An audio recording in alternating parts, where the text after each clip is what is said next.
قرآني نبض حياتي، قرآني طهر ذاتي، قرآني عصمة أمري، قرآني طوق نجاتي. قرآني نبض حياتي، قرآني طهر ذاتي، قرآني عصمة أمري، قرآني طوق نجاتي. اعوذ باللہ من الشیطان الرجیم، بسم اللہ الرحمن الرحیم، الحمد لأہلہ والسلام علی اہلہا۔ امام معصوم کا فرمان ہے، لکل شیء ربیع وربیع القرآن شہر رمضان۔ ہر چیز کے لیے ایک بہار کا موسم ہوا کرتا ہے، اور قرآن کے لیے موسم بہار ماہ مبارک رمضان ہے۔ اس بابرکت مہینے کی برکتوں کو سمیٹنے کے لیے یہ قرآنی آگہی کا سلسلہ، جس میں آج ہم بات کریں گے سورہ مبارکہ طٰہٰ کی۔ سورہ مبارکہ طٰہٰ نام سے واضح ہے، پیغمبر کے القابات میں سے ایک لقب۔ پروردگار عالم نے اپنے حبیب کو اس نام سے پکارا، اور اس نام سے پکار کر باقاعدہ طور پر پیغمبر کو ایڈریس کیا۔ ترتیب کے اعتبار سے قرآن مجید کا یہ 20واں سورہ ہے، مکہ مکرمہ میں نازل ہوا، 135 آیتوں پر مشتمل ہے، اور 8 رکوع ہیں اس کے اندر۔ نام سے واضح ہے، طٰہٰ پیغمبر کے ایک لقب کے اعتبار سے۔ اس سورہ کا ایک اور نام سورہ مبارکہ کلیم بھی ہے۔ روایات کے اندر کلیم اس انداز سے لکھا گیا کہ چونکہ حضرت موسیٰ کی پوری سٹوری اس مبارک سورہ کے اندر ہے، پروردگار عالم کا حضرت موسیٰ سے کلام کرنا، حضرت موسیٰ سے بات کرنا، اس اعتبار سے سورہ مبارکہ کلیم بھی کہا گیا۔ اور یہ پورا کا پورا سورہ خداوند متعال کی حکمتوں کا ایک مجموعہ ہے، جو انبیاء ما سبق تک پہنچائی گئیں، تو اس کو سورہ حکیم بھی کہا جاتا ہے۔ یعنی 3 نام اس کے تاریخ میں درج ہوئے۔ اس کے موضوعات کے اندر سب سے پہلا موضوع خود پیغمبر کا یہ لقب طٰہٰ۔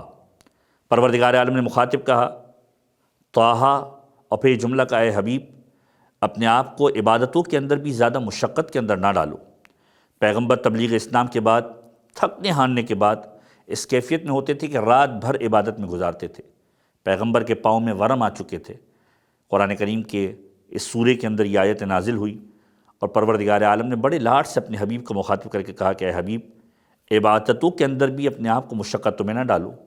یہ صرف یاد دہانی کے لیے پروردگار تنبیہ کرتا ہے، تاکہ لوگوں کو یاد رہے، اس لیے نہیں کہ آپ اپنے آپ کو مشقت کے اندر ڈالیں۔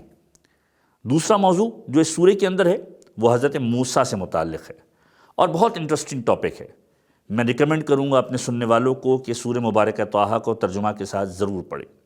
حضرت موسیٰ کی پوری سٹوری آپ کو پتہ چلے گی کہ حضرت موسیٰ جب گھر سے نکلے، ایک روشن ایک آنکھ کو دیکھا، گھر سے نکلے اور ڈھونڈتے گئے، یہاں تک کہ مقام پر پہنچے، اور ایک آواز آئی، ایک صدائے غیبی آئی۔ اور وہ آواز کیا تھی؟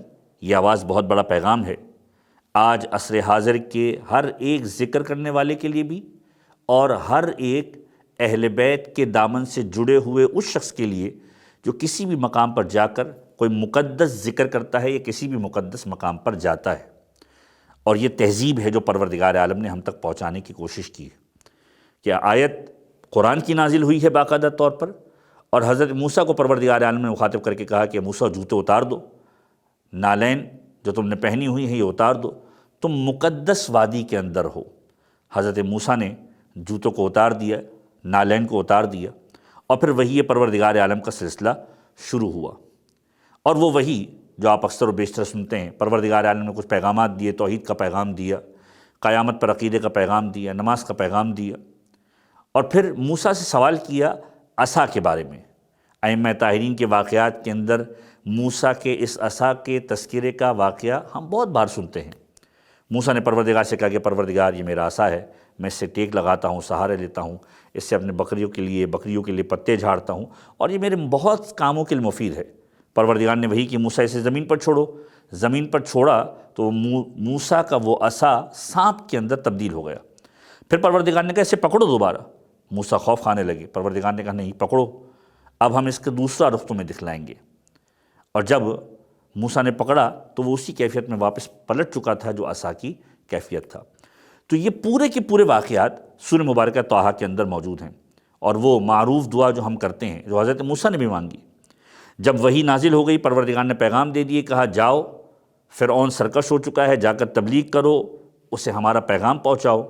حضرت موسیٰ نے پروردگار عالم سے دعا مانگی، رب اشرح لی صدری ویسر لی امری واحلل عقدۃ من لسانی یفقہوا قولی، رب اشرح لی صدری ویسر لی امری واحلل عقدۃ من لسانی یفقہوا قولی، کہ پروردگار میرے سینے کو کشادہ کر دے، میری زبان کی گرہوں کو کھول دے تاکہ میں اپنی بات کو پہنچا سکوں، اور میرے لیے میرا وزیر بنا دے میرے اہل میں سے ہارون اخی، جو میرا بھائی ہارون ہے۔ یہ سارے کے سارے واقعات حضرت موسیٰ سے متعلق سورہ مبارکہ طٰہٰ کے اندر موجود ہیں۔ حضرت موسیٰ اور حضرت ہارون، یہ بات ذہن میں رہے کہ حضرت ہارون کا انتقال حضرت موسیٰ کی زندگی میں ہوا 123 سال کی عمر کے اندر۔ مصر سے تعلق تھا حضرت ہارون کا، 3 سال حضرت موسیٰ سے بڑے تھے۔ جب گئے فرعون سے بات کرنے کے لیے تو خدا کی صفات کو بیان کیا، وہ خالق ہے، وہ ہدایت دینے والا ہے، ہر بھول چوک سے پاک ہے، زمین کو ہموار کرنے والا ہے، راستے بنانے والا ہے، آسمان سے پانی برسانے والا ہے۔ یہ ساری کی ساری صفات کو بیان کیا اور اپنی طرف سے ہدایت کے ایک راستے کو دکھانے کی کوشش کی۔ اس کے بعد اس سورے کے اندر حضرت آدم اور حضرت حوا کے جنت سے نکالے جانے کا تذکرہ ہے کہ پروردگار عالم نے منع کیا فلانا درخت کے قریب نہیں جانا، شیطان نے ورغلایا، شیطان کے ورغلاوے میں آئے، ترک اولا سرزد ہوا، جنت سے نکالے گئے۔ اب یہ وہ سورہ ہے کہ جس کے بارے میں امام صادق علیہ السلام فرماتے ہیں، سورہ طٰہٰ کی تلاوت کو ترک نہ کرو، یعنی کرتے رہا کرو۔ کیونکہ خدا اس سورے اور اس کی تلاوت کرنے والے سے محبت کرتا ہے۔ اور پھر امام معصوم کا مزید جملہ کہ جو اس سورے کی باقاعدگی کے ساتھ تلاوت کرتا ہے، قیامت کے دن پروردگار متعال اس کے نامہ اعمال کو اس کے دائیں ہاتھ کے اندر قرار دے گا۔ پروردگار عالم کی بارگاہ میں دعا ہے کہ پروردگار ہم سب کو قرآن کریم کو پڑھنے کی، اسے سمجھنے کی، اس پر عمل کرنے کی توفیق عنایت فرمائے۔ وآخر دعوانا ان الحمد للہ رب العالمین۔